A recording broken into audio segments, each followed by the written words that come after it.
राजस्थान के मुख्यमंत्री बनाए गए हैं भजन लाल शर्मा। तब से देखा जाए तो हर किसी की नजरें टिकी हुई हैं पूर्व मुख्यमंत्री वसुंधरा राजे सिंधिया पर। आखिरकार वसुंधरा राजे सिंधिया का राजनीतिक भविष्य क्या कुछ होगा? आखिरकार वसुंधरा राजे सिंधिया को लेकर जिस तरह से अहम फैसले लिए जा रहे हैं, उन्हें देखते हुए सभी के मन में अब भी यही सवाल उठ रहे हैं कि कहीं ना कहीं पूरी तरीके से उन्हें दरकिनार किया जा रहा है। ऐसे में देखा जाए तो हाल ही में दिल्ली में एक अहम बैठक हुई मंत्रिमंडल के गठन को लेकर, और इस प्रक्रिया से भी वसुंधरा राजे सिंधिया को बाहर रखा गया है। आखिरकार क्यों? नमस्कार, मैं प्रांशी राठौर और आप देख रहे हैं नेक्स्ट 9 न्यूज।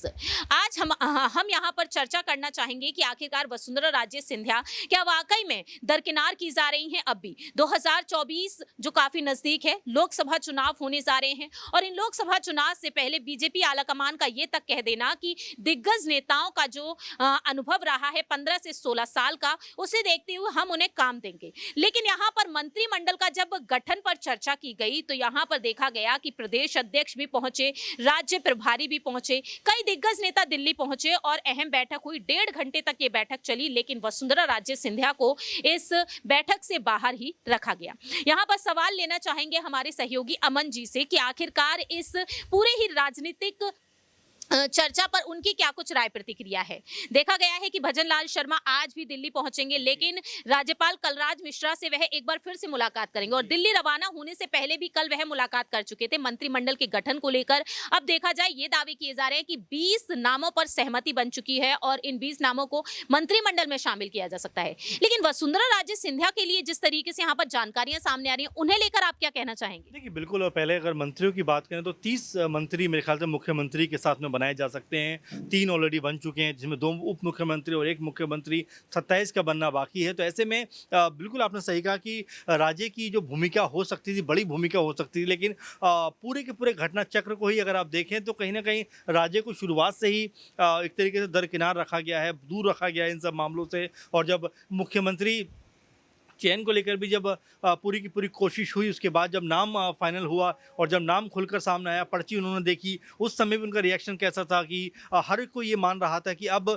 हो सकता है कि मोह भंग राजे का हो जाए बीजेपी से, और लगातार इसी को लेकर चर्चाएं थी। लेकिन बीजेपी का मोह भंग आखिर राजे से क्यों हो रहा है, ये बड़ा सवाल है। क्योंकि क्या उनको पूरी तरह से वो अब इस नई नवेली सरकार से हटाना चाहती है? क्योंकि आसान होता है नई सरकार के ऊपर तमाम सारे फैसलों को आयद कर देना। आप देख रहे होंगे कि मोहन यादव समेत तमाम जो बीजेपी के तीनों नए मुख्यमंत्री हैं, दिल्ली में डेरा डाले हुए हैं, दिल्ली में उनकी बातचीत हुई है। और इससे ये साबित हो जाता है कि बीजेपी अपने हाथ में रिमोट कंट्रोल रखना चाहती है। नए मुख्यमंत्री को बनाने का सीधा सीधा मकसद जो है बीजेपी का सामने आ गया है कि वो जो नए लोग हैं उनको अपनी मर्ज़ी से चलाना चाहती है, अपने तरीके से उनको चलाना चाहती है। और यही वजह है लगातार कि जो बीजेपी है उसने राज्य को पूरी तरह से इस प्रक्रिया से दूर रख दिया है। अब राज्य का इस पर क्या रिएक्शन आता है, और बड़ी बात इसमें जो प्रांशी है वो ये है कि क्या राज्य के जो गुट के कह सकते हैं कि विधायक हैं, अगर उनको बेहतर मुख्य वो कह सकते हैं पद नहीं मिले तो उसके बाद राज्य का रिएक्शन क्या होगा? क्योंकि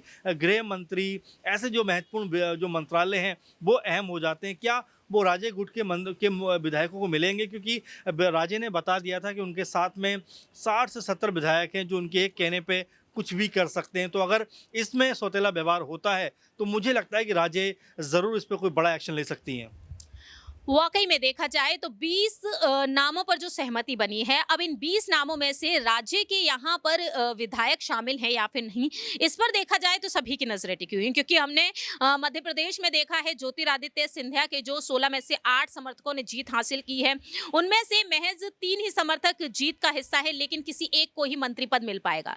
ऐसे में यहाँ पर सवाल तो वसुंधरा राजे सिंधिया के लिए भी खड़े होते हैं। तो देखना होगा कि वसुंधरा राजे सिंधिया के राजनीतिक भविष्य पर बीजेपी आलाकमान क्या कुछ अहम फैसला लेती है, क्योंकि वह विधानसभा अध्यक्ष का पद ठुकराती हुई नजर आई। बचता है यहां पर राज्यपाल का पद, और वहीं आगामी लोकसभा चुनाव के लिए क्या वाकई में उन्हें आगे किया जाएगा या फिर नहीं, यह भी बेहद बड़ा अहम सवाल उठता है। फिलहाल इस खास रिपोर्ट में इतना ही। बाकी की तमाम अपडेट्स के लिए आप देखते रहिए नेक्स्ट 9 न्यूज।